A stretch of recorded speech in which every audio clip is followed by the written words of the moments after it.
आदाब, नमस्कार, सत श्री अकाल और जय हिंद साथियों।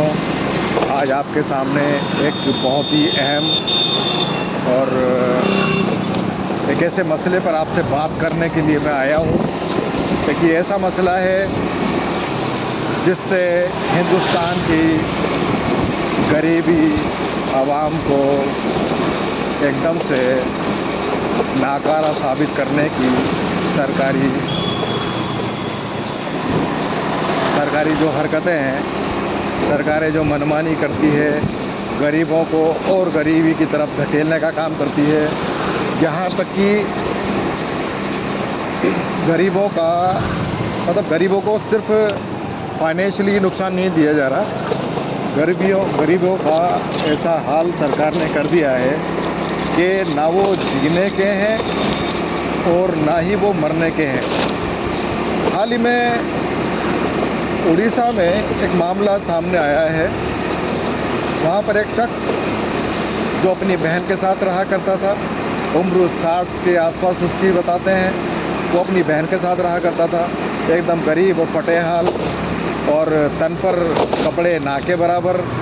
और बहन जो है उसकी 3 महीने पहले वो बीमारी से मारी जाती है।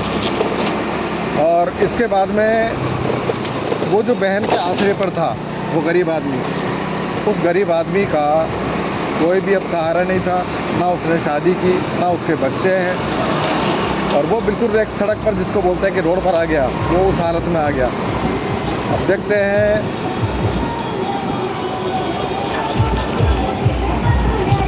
एक मिनट, यहाँ पर थोड़ा शोर शराबा है।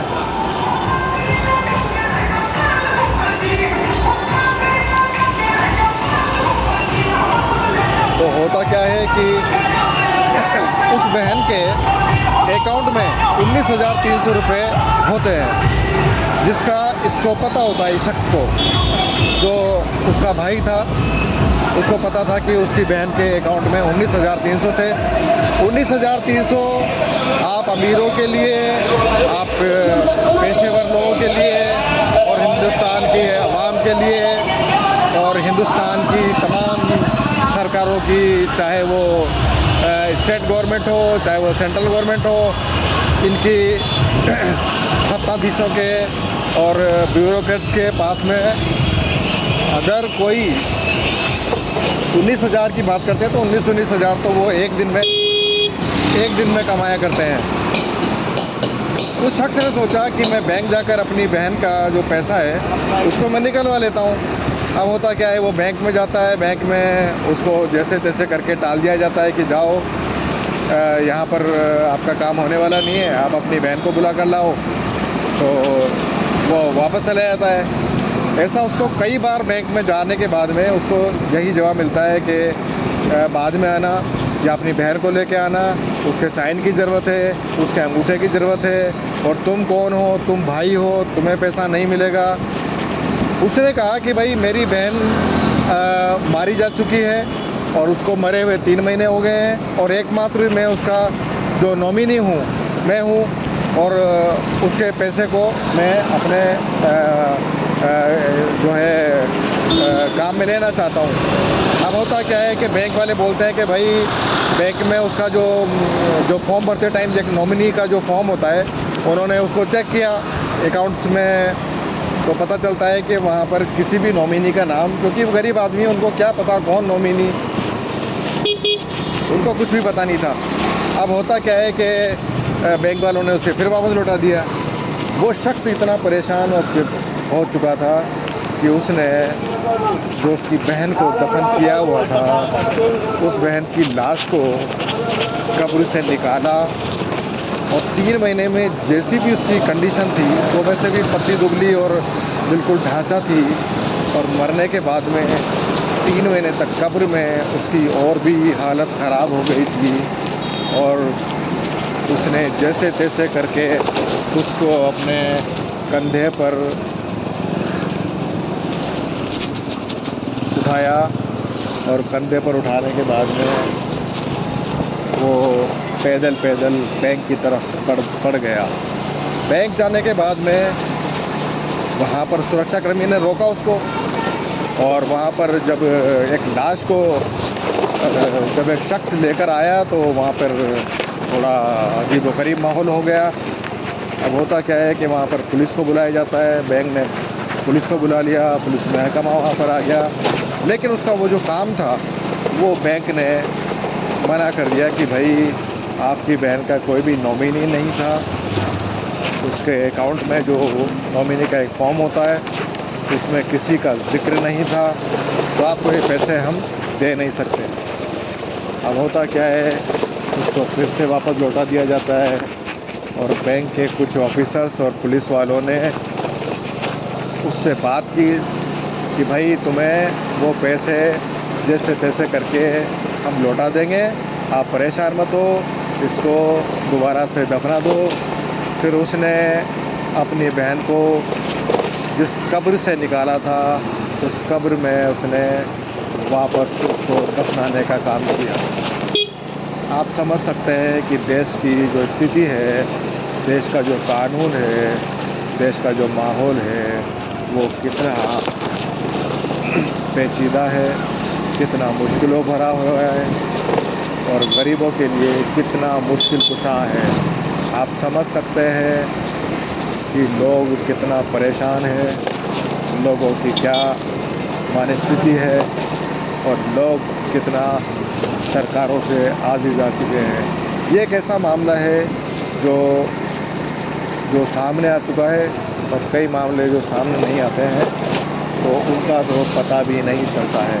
अब होता क्या है कि सामाजिक संस्थाएं अब आगे आई हैं। कुछ लोगों ने अभी मैंने हाल ही में खबर मैंने पढ़ी थी, तो शायद उसको 19,300 की रकम जो है लौटा दी गई है, और किसी ने 50,000, किसी ने 30,000, और भी सामाजिक संस्थाएं उसको मदद करने के लिए आगे आई हैं। ठीक है, चलो मदद के लिए आगे आई हैं, सिर्फ खबर के अखबार में या खबर के वीडियो आने के बाद कई लोग हैं जिनकी ना तो कोई वीडियो है, ना उनकी कोई ऑडियो है, ना उनकी कोई खबर है, ना अखबार है, ना यूट्यूब पर कोई न्यूज़ है। आप बताइए वो लोग कितना परेशान होते होंगे। मैं समझता हूँ कि सरकार को इस तरह के जो मैटर्स हैं वो सुलझाने के लिए एक समिति का गठन करना चाहिए। उस समिति में सामाजिक संस्थाओं के जो मेंबर्स हैं उनको भी जोड़ा जाना चाहिए, और सरकारी अफसरों को और बैंक और पुलिस के बंदों को जोड़ा जाना चाहिए, ताकि ऐसा कुछ भी होने पर उसकी तकलीफ़ को, इंसान की तकलीफ़ को कम किया जा सके। आप समझिए कि ऐसे हालात में इंसान जिसका कोई नहीं है उसको किस तरह की मुसीबतों से गुज़रना होता होगा। आप समझ सकते हैं, उसकी मनस्थिति को समझ सकते हैं, उसकी दशा को समझ सकते हैं। हमें चाहिए कि सरकार को हम एक अपील करें कि आइए हमारा साथ दें। सरकारी संस्थाएं और प्राइवेट सामाजिक संस्थाएं मिलकर इस बारे में कोई ठोस कदम उठाए, ताकि इस तरह का कोई मसला आगे पेश ना आए, गरीबों को सताया ना जाए। गरीबों को वैसे ही कई मुसीबतें हैं, भूखे हैं, नंगे हैं, और ना उनके रहने के लिए कोई जगह है, बहुत ही परेशानी में है। आपको चाहिए कि सरकार ना सही, ये जो पैसे वाले हैं ये आगे आकर ऐसे लोगों की मदद करें। बहुत बहुत शुक्रिया। अगले